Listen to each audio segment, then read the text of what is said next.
যে চরমনায় পেশা হুজুর ঐক্য থেকে বের হয়ে যায় মুনাফিকি করেছে, এরকম কথা কি আপনাদের সমাজে আলোচনা হচ্ছে?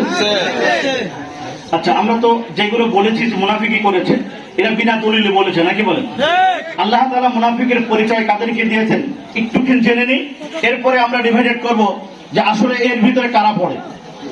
আল্লাহ তাআলা বলতেছেন ওয়া ইযা কিলা লাহুম তাআলাউ ইলা মা আনজালাল্লাহু ওয়া ইলার রাসূল, যখন আল্লাহ তাআলার পক্ষ থেকে নাযিল হয়েছে এর দিকে রাসূল সাল্লাল্লাহু আলাইহি ওয়াসাল্লামের দিকে আহ্বান করা হয় যে তোমরা তোমাদের মত মনে চলবে না, তোমরা চলো আল্লাহ পাক যা নাযিল করেছে সেই অনুযায়ী তুমি চলো, তোমার সংগঠন চালাও, তোমার রাষ্ট্র পরিচালনার জন্য তুমি চেষ্টা করো।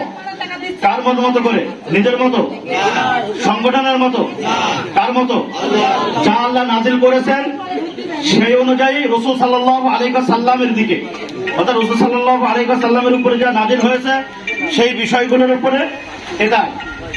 এই যখন তাদেরকে এই বিষয়ে আহ্বান করা হয় যে তোমরা যা নাযিল করেছে সেই দিকে তোমরা আসো, সেই দিকে তোমরা চলো, তখন এক শ্রেণীর মানুষ, আল্লাহ তাআলা বলতেছেন রাআইতাল মুনাফিকিনা ইয়াসুদ্দুনা আনকা সুদুদা, যারা মুনাফিকি করে তখন তারা মাথাটা নিচ করে ডাইভার্ট হয়ে অন্যদিকে চলে যায়। এই কথা কে বলেছেন? রাআইতাল মুনাফিকিনা ইয়াসুদ্দুনা আনকা সুদুদা। ঠিক বিশ্বের চরমনাই ঘোষণা করেছিলেন ইসলামের পক্ষে একটা বাক্স হবে, সেই অনুযায়ী রাত দিন পরিশ্রম করতেছিলেন। আপনারাও বলেছিলেন আমরা ইসলামের পক্ষে একটা বাক্স দেব। বিশ্বাস হুজুর বললেন ইসলামের পক্ষে বাক্স হলে নিজের মত মতো ইসলাম চলবে না, ইসলামের মতো করে নিজেকে চালাতে হবে, ইসলামের মতো করে সংগঠন চলবে, ইসলাম আইন কানুন অনুযায়ী রাষ্ট্র পরিচালিত হবে। রাআইতাল মুনাফিকিনা ইয়াসুদ্দুনা আনকা সুদুদা, যাদের অন্তরের ভিতরে নিফাক ছিল তখন তারা কি করলেন? ঘাড়টা কাট করে ডাইভার্ট হয়ে অন্যদিকে চলে গেলেন।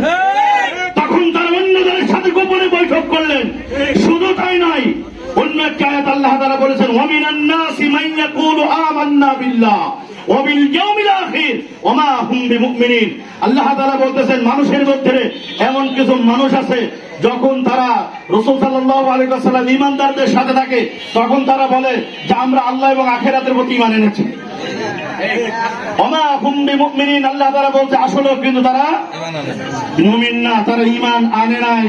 বরঞ্চ তারা যখন এদের সাথে থাকে বলে হ্যাঁ ঠিক আছে আমরা আছি, ওইদিকে গোপনে গিয়ে বলে আরে আমরা তো তাদের সাথে তথ্য আদান প্রদান করতে গেছি, আমরা সবই ঠিক আছি, তাদেরকে ডাইভার্ট করে আমরাও ইসলাম বিমুখ করার জন্য চেষ্টা করছি।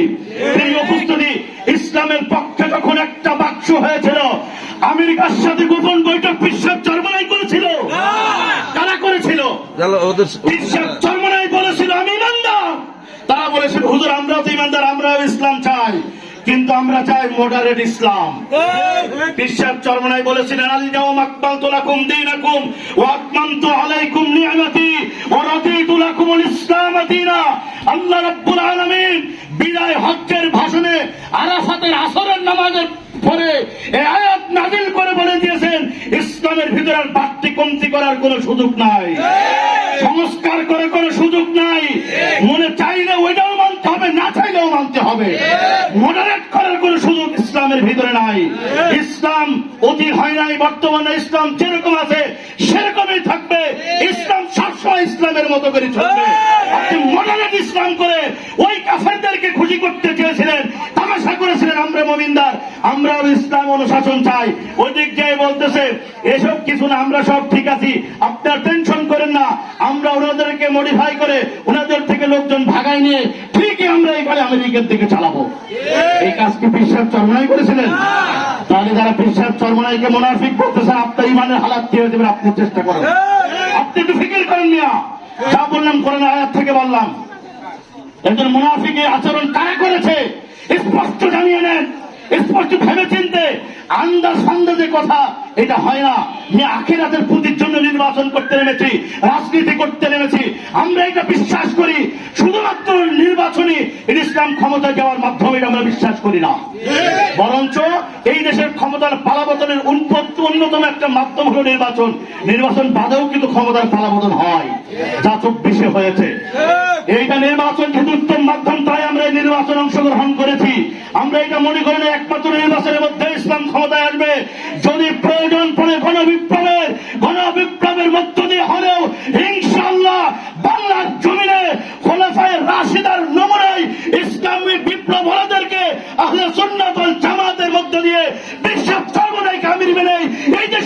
ইসলাম প্রতিষ্ঠিত হবে কোনো নেফাকিদের সুযোগ থাকবে না। নেফাকি করবা, মুনাফিকি করবা, এই অন্তরাই হতে দেওয়া যাবে না। এখনো আলেমরা বেঁচে আছে, এখনো কোরআন আমাদের মধ্যে আছে। কথাবার্তা বলতে হিসাব নিকাশ করে বলতে হবে, সাত দেওয়া এক চুল পরিমাণ হবে না।